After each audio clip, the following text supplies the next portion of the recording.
My name is Rubén Rosario Rodríguez. I am a professor of theology at St. Louis University. I was recently named to the Staber Chair in Theological Studies, and my areas of specialization are political and liberation theologies.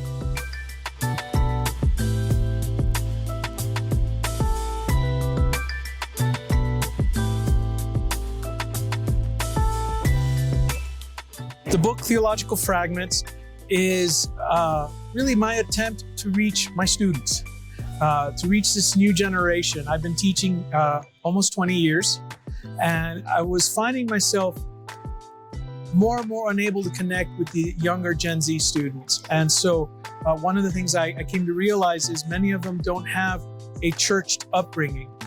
Many of them lack just a basic outline of the New Testament, of church history.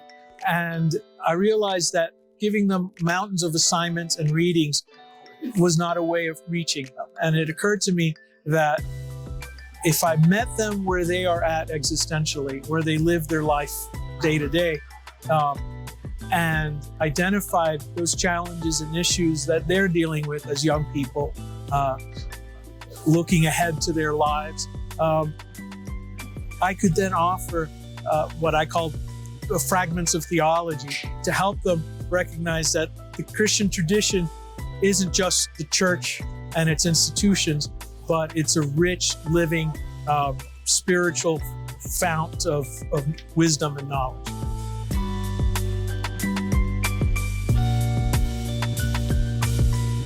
In many ways, it was a sequel to my previous book, Dogmatics After Babel, where I argued for a need to tolerate a diversity of perspectives within the church and within the Christian tradition.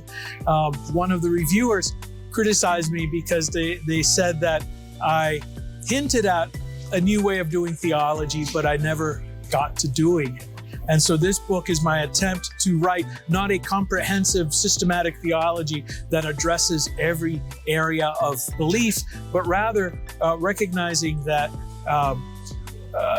Christian faith is practical wisdom for living in the world today. And so I identified 6 themes that I think every person today is dealing with, from questions of the relationship between religion and science, religion and politics, to questions of how do we relate our faith to other faiths. And then I started to mine resources from really the full spectrum of the Christian history and tradition to help us address these contemporary concerns.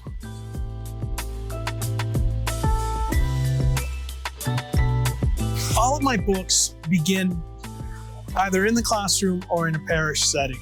And so this particular book was part of a series of adult education workshops that I did in local churches in St. Louis on the church panicking over the loss of the religious nuns, those who mark none of the above, and parents who are doing their best to try to pass their Christian faith along to their Gen Z children, but their Gen Z children not being interested and walking away. And so I think the book could serve in that kind of a context, a conversation, intergenerational conversation in parish setting. Also in the classroom, I think it's a good counterpoint to the traditional systematic theology that tries to focus on every aspect of Christian belief.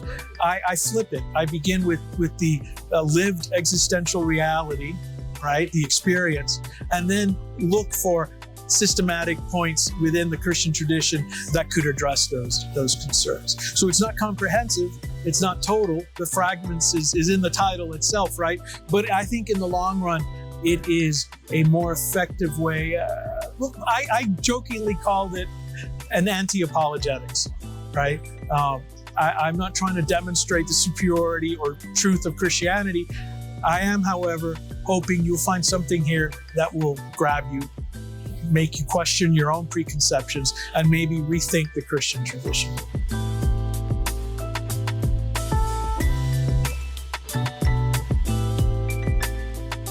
In my academic field, I think one of the things I present is I suggest that systematic theology has followed a certain model of rationality, that which is I call the Platonic, universal, eternal, unchanging truths. And that leads, in my opinion, to theological totalitarianism, to imposing my view on everyone else. And that's not what I'm trying to do. So not only am I challenging the framework of traditional academic systematic theologies, but then I'm challenging the framework of traditional mission theology and apologetics. And I'm challenging the church not to overcome objections to the Christian faith, but to focus on the embodied Christian faith in a real lived context. It's not I'm right, you're wrong, but rather, here's how we're dealing with this reality. Maybe there's something here you could learn from. And it's just a different model of missiology.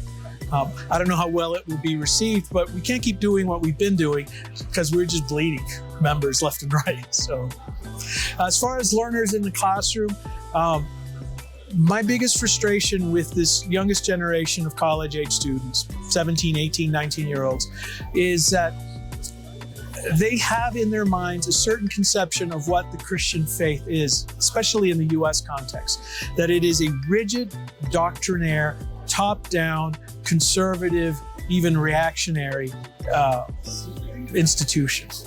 They see it as oppressive, and they have certain concerns, whether it's concerns over the environment, concerns over issues of gender and sexuality, and they find themselves at odds with what they perceive to be the Christian tradition.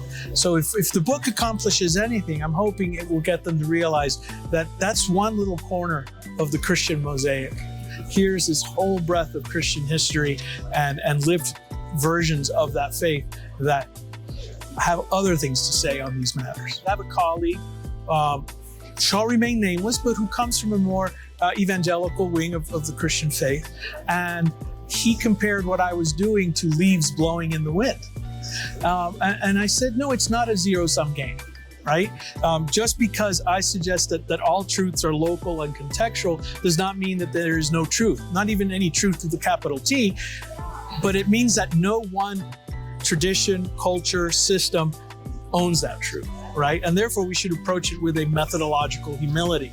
And so to me, learning to live with dissensus, with differences of opinion, with that fragmentation, it is scary, it is challenging, but I think it's key to recognizing that we are now a global religion. We are not just European and North American, imperialistically exporting our faith to the rest of the world.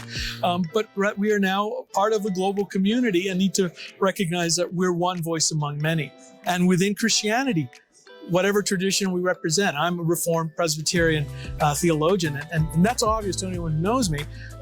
But to me, I'm a Christian first, Presbyterian second, right?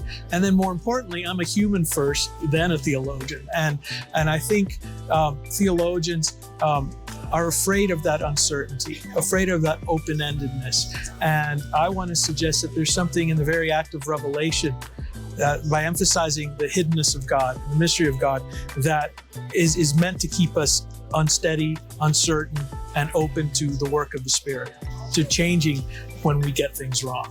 And so to me, that's being truthful to, if not a specific tradition, but the revealed source behind the tradition, if that makes any sense.